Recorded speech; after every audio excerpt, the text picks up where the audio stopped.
తెలుగు రైతుల జీవితాలలో మమేకమైంది తెల్ల బంగారంగా పిలుచుకునే ప్రత్తి సాగు. సాగులో ఎన్ని సమస్యలు వచ్చినా, మార్కెట్ ఒడిదుడుకులు ఎన్ని ఎదురైనా వాణిజ్య పంట ప్రత్తి సాగంటే మాత్రం రైతుకు ఎంతో మమకారం. అయితే తేలిక నేలలో దిగుబడి పెంచేందుకు ఇటీవల ప్రాచుర్యం పొందింది అధిక సాంద్ర విధానం. సాధారణ పద్ధతిలో ఎకరాకు వచ్చే 2 నుంచి 6 క్వింటాల ప్రతి దిగుబడి స్థానంలో అధిక సాంద్ర విధానంలో 10 నుంచి 12 క్వింటాల అధిక దిగుబడి పొందవచ్చుననేది శాస్త్రవేత్తల అంచనా. తెలంగాణలో గత సంవత్సరం నిరూపితమైంది కూడా. అయితే అధిక దిగుబడి వస్తుంది కదా అని సాధారణ నల్లరేగడి భూముల్లో ఈ అధిక సాంద్ర పద్ధతిని ఆచరిస్తే అసలుకే మోసం వస్తుంది. ఎలా అంటే మొక్కలు ఒత్తుగా పెరిగి కొమ్మలు ఒకదానితో ఒకటి కలిసిపోయి పూత కాపు చాలా తక్కువగా ఉంటుంది. మరి అధిక సాంద్ర విధానంతో తేలిక నేలల్లో ప్రత్తి సాగు చేసే రైతులు గమనించుకోవాల్సిన అంశాల గురించి తెలియజేస్తున్నారు నాగర్ కర్నూలు జిల్లా Palem Krishi Vigyan Kendra program coordinator doctor T Prabhakar Reddy. అధిక సాంద్రత పత్తి సాగు అనేది సాధారణ పత్తి సాగుకు భిన్నంగా మొక్కల మధ్యలో దూరం తగ్గించుకొని మొక్కల సంఖ్యను ఎక్కువగా వచ్చే విధంగా నాటుకోవడాన్ని అధిక సాంద్రత పత్తి సాగు అంటాము. సో ఈ విధానంలో ముఖ్యంగా మనము వరుసల మధ్యలో 90 సెంటీమీటర్లు అలాగే ఉంచుకొని మొక్కల మధ్యలో దూరం అనేది 15 సెంటీమీటర్ల వరకు తగ్గించుకోవటం వలన మనకు ఒక ఎకరాకి 29,639 మొక్కలు వస్తాయి. అధిక సాంద్రత పద్ధతిలో పత్తి సాగు అనేది తేలిక నేలల్లో, వర్షాధారంగా పండించే నేలల్లో, ముఖ్యంగా బలం తక్కువగా ఉండే నేలల్లో, సో ఇలాంటి నేలల్లో పత్తి మొక్క పెరగదు కాబట్టి ఈ మొక్కల సంఖ్యను పెంచుకోవడం ద్వారా మనం దిగుబడి పెంచుకునే అవకాశం ఉంటుంది. మనం సాధారణంగా పత్తి సాగు కనుక చూసినట్లయితే మనకి ఈ వరుసల మధ్యలో 90 సెంటీమీటర్లు పెట్టుకుని మొక్కల మధ్యలో కూడా 90 సెంటీమీటర్లు పెట్టుకొని సాగు చేయడం అనేది జరుగుతుంది.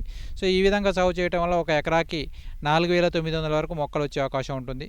ఇంకొంతమంది రైతులు మొక్కల మధ్యలో 90 సెంటీమీటర్లు కాకుండా 60 సెంటీమీటర్లు పెట్టుకోవడం, అంటే వరుసల మధ్యలో 90 సెంటీమీటర్లు మొక్కల మధ్యలో 60 సెంటీమీటర్లు పెట్టుకోవడం ద్వారా ఒక ఎకరాకి 7,000 వరకు మనకు మొక్కల సంఖ్య వచ్చే అవకాశం ఉంటుంది. సో మరికొన్ని ప్రాంతాల్లో మొక్కల మధ్యలో 60 సెంటీమీటర్లు కాకుండా 45 సెంటీమీటర్లు కానీ 30 సెంటీమీటర్లు కానీ పెట్టుకోవడం అనేది జరుగుతుంది. సో ఈ విధంగా చేసుకోవడం వల్ల ఒక ఎకరాకి 14,000 వరకు కూడా మనం మొక్కల సంఖ్యను పెంచుకునే అవకాశం ఉంటుంది. ఈ అధిక సాంద్రత పత్తి సాగులో గుంటకతోటి అంతర్కృషి చేసుకోవడానికి అనుకూలంగా ఈ వరుసల మధ్యలో దూరాన్ని ఎలాంటి తేడా లేకుండా, ఎలాంటి చేంజ్ చేయకుండా మనం 90 సెంటీమీటర్లు అలానే ఉంచుకొని ఈ యొక్క మొక్కల మధ్య దూరాన్ని 15 సెంటీమీటర్లకు పెట్టుకోవడం ద్వారా ఈ యొక్క మొక్కల సంఖ్యను 29,000 వరకు పెంచుకోవడం, అంటే మనకు ఇంతకుముందు సాధారణ పత్తి సాగు కంటే కూడా మనకు 3 నుంచి 4 ఇంతల వరకు అధికంగా మొక్కల సంఖ్యను పెంచుకోవడం ద్వారా మనము ఈ యొక్క దిగుబడిని పెంచుకోవడం జరుగుతుంది. సో ఈ విధానంలో ఏంటంటే మనకు ఒక మొక్కకు 10 నుంచి 12 కాయలు వచ్చినప్పటికీ మనకు 10 నుంచి 12 క్వింటాల వరకు దిగుబడి తీసుకునే అవకాశం ఉంటుంది. కాబట్టి సో మనకి ఎక్కడైతే బలం తక్కువగా ఉండే నేలలు, వర్షాధారపు నేలలు, తేలిక నేలలు, సో ఇలాంటి నేలల్లో మనకి సాధారణంగా 4 నుంచి 6 క్వింటాల వరకు మాత్రమే దిగుబడి వస్తుంది ఈ మధ్యకాలంలో చూసినట్లయితే. సో ఇలాంటి పరిస్థితుల్లో మనము ఈ దిగుబడిని 10 నుంచి 12 క్వింటాల వరకు పెంచుకోవాలనే ఉద్దేశంతో ఈ మొక్కల సంఖ్యని పెంచుకోవడం ద్వారా మనం దీన్ని సాధించుకునే అవకాశం ఉంటుంది. ఈ యొక్క కలుపు యాజమాన్యంలో మనం విత్తుకున్న తర్వాత సాధారణ పత్తి సాగుకైతే ఎలాగైతే మనము పెండిమిథలిన్ ఒక ఎకరాకు ఒక 1.2 లీటర్లు కలుపు మందును ఒక 200 లీటర్ల నీటిలో కలిపి మనం పిచికారీ చేసుకుంటాము. అలానే ఈ విధానంలో కూడా మనము విత్తిన 48 గంటల్లోపు ఈ పెండిమిథలిన్ పిచికారీ చేసుకోవాల్సిన అవసరం ఉంటుంది. సో విత్తిన తర్వాత 20-25 రోజులు లేదా పత్తి పంట 2 నుంచి 4 ఆకుల దశలో ఉన్న సమయంలో మనకి ఎక్కడైతే వెడల్పాకు కలుపు ఎక్కువగా గమనించినట్లయితే ఈ పైరిథియోబాక్స్ సోడియం అనే కలుపు మందుని 250 mlని ఒక 200 లీటర్ల నీటిలో కలిపి మనం పిచికారీ చేసుకున్నట్లయితే ఈ యొక్క వెడల్పాకుని సమర్థవంతంగా నిర్మూలించుకోవచ్చు. ఎక్కడైతే కొన్ని ప్రాంతాల్లో గడ్డి జాతి కలుపును కనుక మనం పత్తి పంటలో గమనించినప్పుడు సో దానికి మనం కెజులోపాపిథెల్ అనే కలుపు మందుని ఒక 400 mlని 200 లీటర్ల నీటిలో కలిపి మనం పిచికారీ చేసుకున్నట్లయితే దీన్ని నివారించుకునే అవకాశం ఉంటుంది. అయితే కొంతమంది రైతులు ఈ గడ్డి జాతి కలుపు మరియు వెడల్పాటి కలుపు రెండూ కలుపు కనుక ఉన్నట్లయితే సో దీనికి మనకు పైరిథియోబాక్స్ సోడియం ప్లస్ కెజులోపాపిథెల్ రెండు కలిపిన కలుపు మందు ఇట్వీడ్ మ్యాక్స్ అనేది అందుబాటులో ఉంది. ఇది 400 ml 200 లీటర్ల నీటిలో కలిపి మనం పిచికారీ చేసుకున్నట్లయితే ఈ యొక్క కలుపును సమర్థవంతంగా నిర్మూలించుకునే అవకాశం ఉంటుంది. దీంతోపాటు ఈ యొక్క అధిక సాంద్రత పత్తి సాగులో ఎరువుల యాజమాన్యం కనుక చూసినట్లయితే ఒక ఎకరాకు సిఫారసు చేయబడిన ఎరువులు 100 కిలోల యూరియా, దాంతోపాటు 3 బస్తాల సింగిల్ సూపర్ ఫాస్ఫేట్, ఒక 40 కిలోల మ్యూరేట్ ఆఫ్ పొటాషియం అందించాల్సిన అవసరం ఉంటుంది. మొత్తం భాస్వరం ఎరువులు అంటే 3 బస్తాల సింగిల్ సూపర్ ఫాస్ఫేట్లు మనం దిక్కులోనే వేసుకొని విత్తుకోవాల్సిన అవసరం ఉంటుంది. నత్రజని మరియు పొటాష్ ఎరువులు కనుక చూసినట్లయితే పత్తి విత్తిన 20 రోజుల తర్వాత 40 రోజులకు ఒకసారి, 60 రోజులకు ఒకసారి, 80 రోజులకు ఒకసారి, అంటే పంట విత్తిన తర్వాత 4 సార్లు ప్రతిసారి 25 కిలోల యూరియా, ఒక 10 కిలోల పొటాషియం కనుక కలిపి మనం వేసుకున్నట్లయితే ఈ అధిక సాంద్రత పత్తి విధానంలో మొక్కల సంఖ్య ఎక్కువగా ఉంటుంది కాబట్టి ఎరువుల వినియోగ సామర్థ్యం కూడా చాలా ఎక్కువగా ఉంటుంది. ముఖ్యంగా అధిక సాంద్రత పత్తి సాగులో మనము తక్కువ పట్ట కాలం కలిగి తక్కువ ఎత్తు పెరిగి కంపాక్ట్ వెరైటీస్ని కంపాక్ట్ హైబ్రిడ్స్ని మనం ఎంపిక చేసుకోవాల్సిన అవసరం ఉంటుంది. సో ఈ విధానంలో ఏంటంటే మనము మొక్కను ఎక్కువ ఎత్తు పెంచకుండా ఒక 80 నుంచి 100 సెంటీమీటర్ల ఎత్తులోనే మొక్క ఎత్తు పెరిగే విధంగా చూసుకొని మొక్కల సంఖ్య ఎక్కువగా ఉంటుంది కాబట్టి మనకు దిగుబడి వచ్చే అవకాశం ఉంటుంది.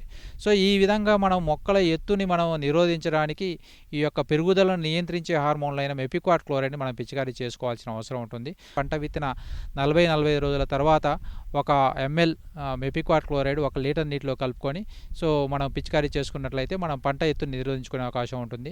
దాంతోపాటు 60-65 రోజులకు ఒకసారి కూడా మనకు ఒక 1.5 ml మెపిక్వాట్ క్లోరైడ్ 1 లీటర్ నీటిలో కలుపుకొని మనం పిచికారీ చేసుకున్నట్లయితే కూడా రెండోసారి మనం పిచికారీ చేసుకోవడం ద్వారా ఈ యొక్క పెరుగుదలను నియంత్రించుకునే అవకాశం ఉంటుంది.